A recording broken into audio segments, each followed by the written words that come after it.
Hey there, listeners. This is your host, Trenz, signing in, and welcome to another episode of Trenz Podcast. For today's episode, I will be doing a book review of a middle grade book series by author J.K. Rowling, and the titles are Harry Potter and the Order of the Phoenix and Harry Potter and the Half-Blood Prince. Also, follow me on my social media accounts, such as Instagram at TrenzYBA, Twitter at Trenz Ibanez, and on YouTube as Katrina Ibanez. Without further ado, let's get on to the book review.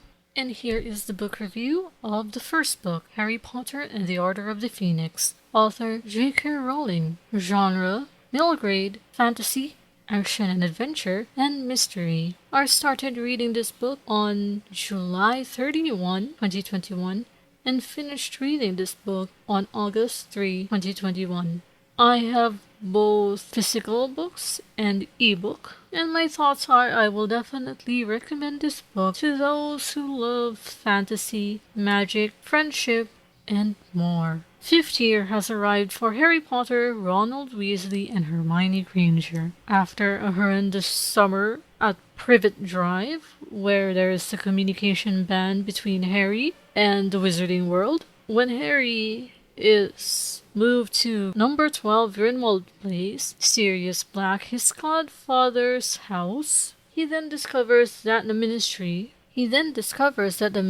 along with the Ministry for and/or of Magic, is denying Voldemort's return, saying that Cedric Diggory's murder was a freak accident. Read as the Ministry interferes at Hogwarts School of Witchcraft and Wizardry by appointing a huge pink toad, Undersecretary to the Minister of Magic, Dolores Umbridge, as the new DADA instructor. And if you don't know what DADA means, it means Defense Against the Dark Arts instructor. And at some point during the school year, she becomes the High Inquisitor, putting in more ridiculous rules such as you can't have more than 2 people in a group, bans the Gryffindor Quidditch team because Harry Potter is a seeker of the Gryffindor Quidditch team, and how they paint Harry Potter and Professor Dumbledore as lunatics.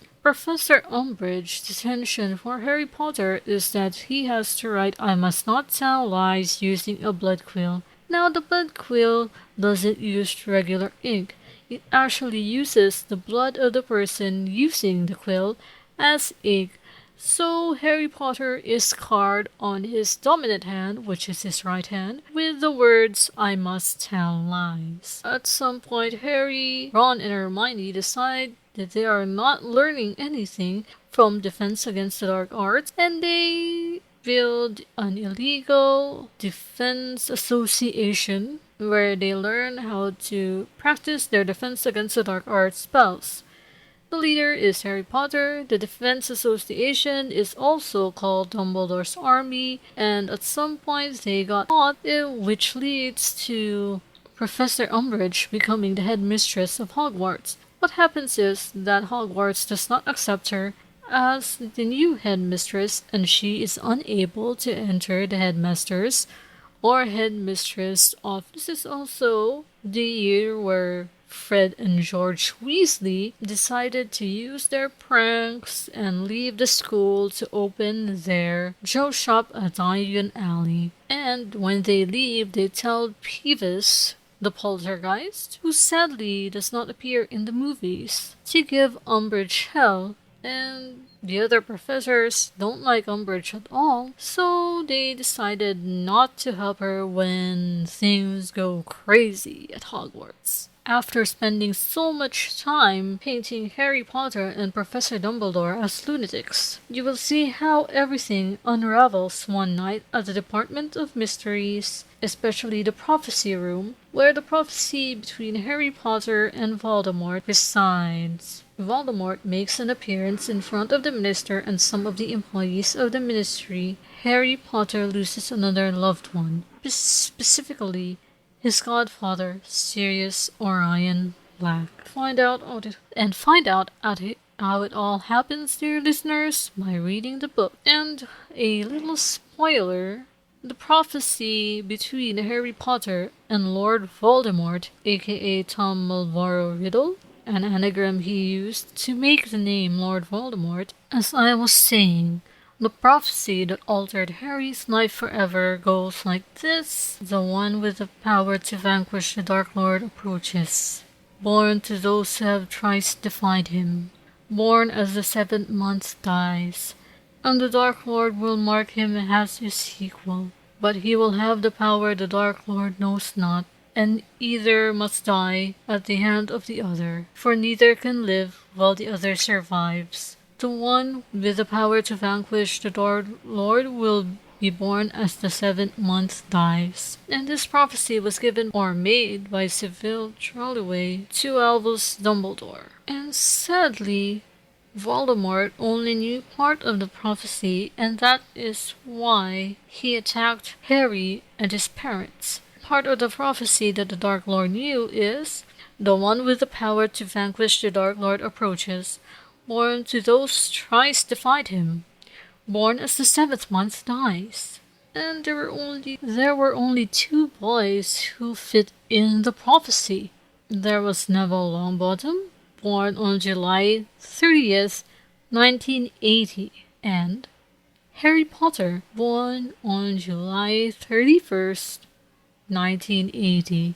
And the Dark Lord chose to attack the Potters, meaning he chose Harry Potter to be the one who would vanquish him. And that is all for that tidbit, and that's all for the first book review for today's episode.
Title of the book, Harry Potter and the Half-Blood Prince. Author J.K. Rowling. Genre, middle grade, fantasy, action and adventure, and mystery.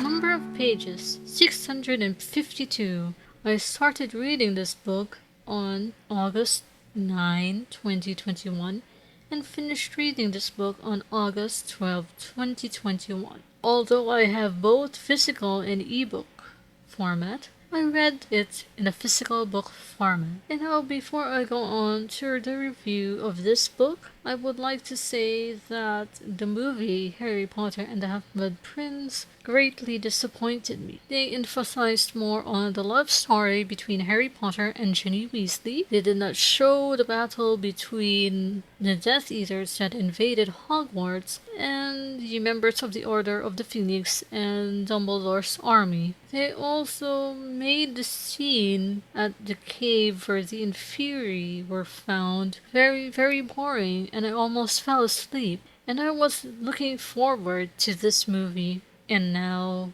my opinions about the movie is over. Let's go on to my opinions of the book itself. And I would recommend this book because it is a great book. Lots of action scenes, fights, a little bit of love, and it has become one of my favorite books. A must reread book. So 6th year has begun at Hogwarts School of Witchcraft and Wizardry. Battle lines have been drawn. Harry Potter suspects Draco Malfoy of being a Death Eater, while Ronald Weasley and Hermione say otherwise. Because why? According to Hermione, why would Voldemort hire or recruit someone who still goes to school? A school-age boy, not even a full-on adult wizard yet. It goes to show that Harry Potter's gut feelings are always right. On the other hand, Draco Malfoy has been fixing a big black cabinet named the Vanishing Cabinet that has appeared at Morgan and Brooks. Remember in one of my previous episodes, during my